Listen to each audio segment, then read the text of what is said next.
잠자고 일어났더니 일본 선수 한 명이 잉글랜드 명문 리버풀 이적 임박했습니다. Here we go. 리버풀이 계속해서 미드필더 영입에 실패하더니 이런 나비 효과로 이어진 것인데요. 한국 선수들을 응원하는 입장에서 부럽기도 하고 한편으로는 과연 잘할 수 있을지 궁금하기도 합니다. 수비적인 역할을 하는 선수라 많이 알려지진 않았지만 알고 보면 상당한 실력자라고 하는데 어떤 선수인지 레전설에서 살펴보겠습니다.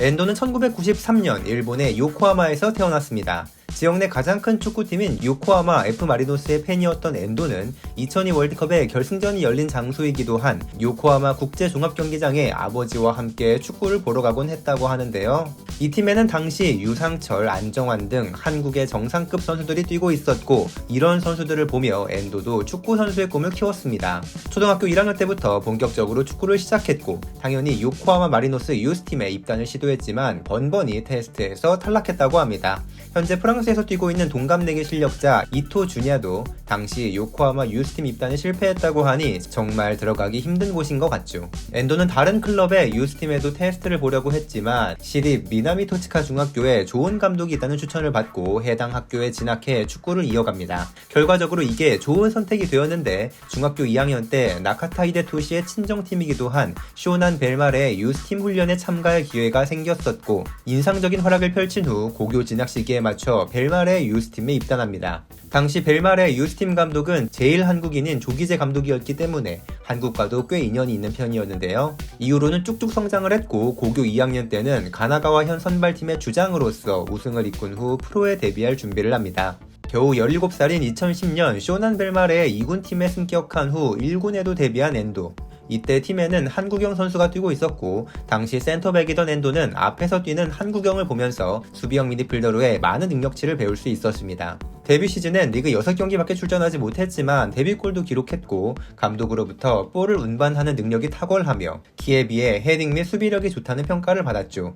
하지만 당시에는 아직 기량적으로 미숙한 모습을 보이기도 했는데 대표적으로 2010년에 있었던 아시아 19세 이하 챔피언십 8강에서 대한민국을 만나 에이스 이부스키 히로시의 두 골로 2대0으로 앞서고 있었는데 엔도가 정승용과의 경합 대결에서 패배한 후 김경중에게 추격골을 내줬고 이후 두 골을 더 실점해 2대3으로 역전패 4강 진출에 실패한 일도 있었습니다. 대회 후 상대 공격수에게 완전히 당했다고 스스로 자책하기도 했었죠.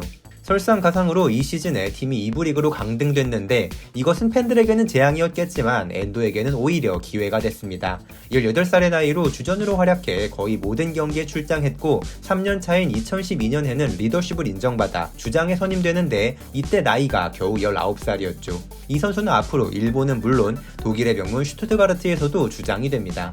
세트피스 키커로 활약하며 리그에서 무려 7골을 기록한 엔도는 팀을 1부 리그로 승격시켰는데 불운하게도 이 시즌에 엔도가 장기 부상으로 많은 경기를 놓쳤고 다시 강등되고 맙니다. 하지만 2부 리그에서 38경기 7골을 기록한 엔도의 활약에 1년 만에 다시 복귀하는데 이때 일본에서 가장 인기가 많은 우라와 레즈 다이아몬드가 엔도의 영입을 시도했지만 당시 불안정한 벨마레 팀을 위해 일단 잔류한 엔도는 이 시즌에 벨마레를 리그 8위까지 끌어올렸으며 2015 EAFF 동아시안컵 대회를 통해 성인 대표팀에도 데뷔합니다. 그리고 소임을 다했다는 듯 2016년 시즌을 앞두고는 정들었던 벨마레를 떠나 우라와 레즈로 이적하는데 이때는 제1교포 출신 리 타다나리와 함께 호흡을 맞췄고 제1리그컵 결승전에서 감바 오사카를 꺾고 프로 첫 우승을 달성합니다.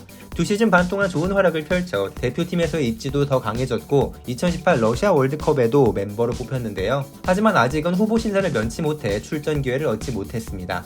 여기서 한 단계 스텝업을 원했던 엔도의 선택은 유럽 진출이었죠. 벨기에 신트트라이던에 입단할 기회가 생겨 드디어 유럽 무대에 입성하는데 이승우의 옛 소속팀으로 익숙한 이 팀은 일본의 DMM 기업이 인수했었던 팀으로 많은 일본 선수들을 빅리거로 길러내고 있습니다.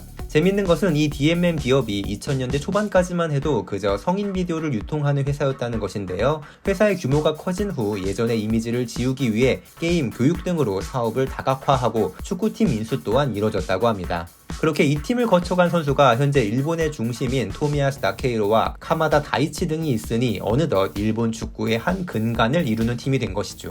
우리나라에도 과거 이런 역할을 하기 위해 AFC 투비즈 팀을 인수한 기업이 있었는데요. 이 구단이 잘 성장하지 못한 것이 너무나도 아쉽습니다.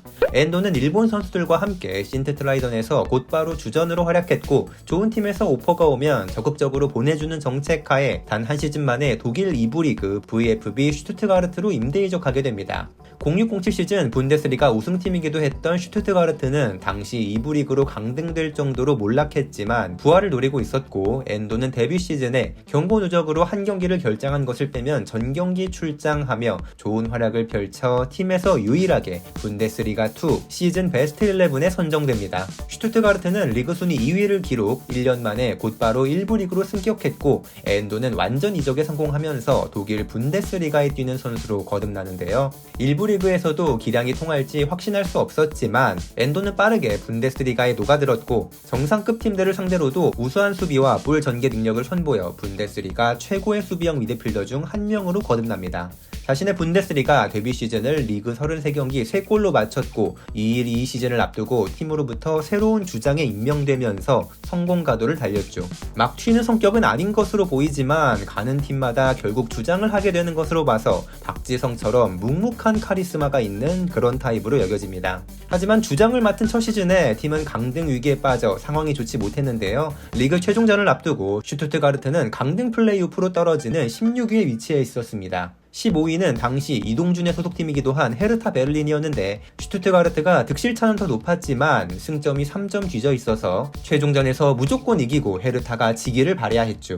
실제로 헤르타는 최종전 상대로 막강한 도르트문트를 만나 패배하기 때문에 슈투트가르트는 이기기만 하면 자력으로 잔류를 확정지을 수 있는 상황. 하지만 FC 쾰른을 상대로 1대1 무승부를 깨지 못하고 있었습니다. 그런데 후반 추가 시간 이토 히로키의 어시스트를 받은 엔도가 극장 결승골을 터뜨리면서 슈투트가르트의 잔류가 확정되는데 과연 구단의 역사에도 오래오래 회자될 장면이었습니다.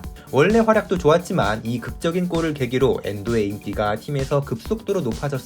분데스리가에서 2년 연속 가장 많은 볼 경합 승리를 기록하면서 수비로도 완성적인 모습을 보였습니다. 엔도는 일본 대표팀에서도 자연스럽게 중원의 핵심 사령관으로 거듭났고 2022년에 월드컵을 앞두고 일본은 브라질과 평가전을 가졌는데 일본 선수들이 상당히 좋은 플레이를 펼쳤으며 의외로 고전하던 브라질은 네이마르의 페널티킥 득점으로 1대0 간신히 승리를 거뒀습니다. 이 경기를 본 기성용은 특히 엔도의 빌드업 능력에 감탄했다며 일본에서 가장 인상 깊은 선수로 엔도를 꼽았었죠. 실제로 당시 엔도는 브라질 선수를 상대로 원볼란치로 출전, 볼을 안정적으로 지키면서 위협적으로 전개하는 모습으로 많은 팬들을 놀라게 했습니다. 결국 카타르 월드컵에서도 16강 진출에 핵심적인 역할을 하더니 대회가 끝난 후 요시다 마야가 대표팀에서 은퇴하자 주장 자리를 이어받게 됩니다. 앞으로 당분간은 한일전에서 92년생 손흥민과 93년생 엔도의 주장 대결도 볼만할 것 같네요. 그리고 엔도는 결국 빅리그로 이적하게 됐는데 원래는 이번 시즌에도 팀에 잔류해서 새로 합류한 정우영과 함께할 것이 기대가 됐었는데 최근에 조던 핸더슨, 제임스 밀러 등 미드필더들이 잔뜩 이탈한 리버풀이 모이세스 카이세도와 로메오 라비아 등 영입 타깃들을 모조리 첼시에게 빼앗기자 급하게 엔도에게 접근했고 순식간에 영입 절차가 거의 마무리됐습니다.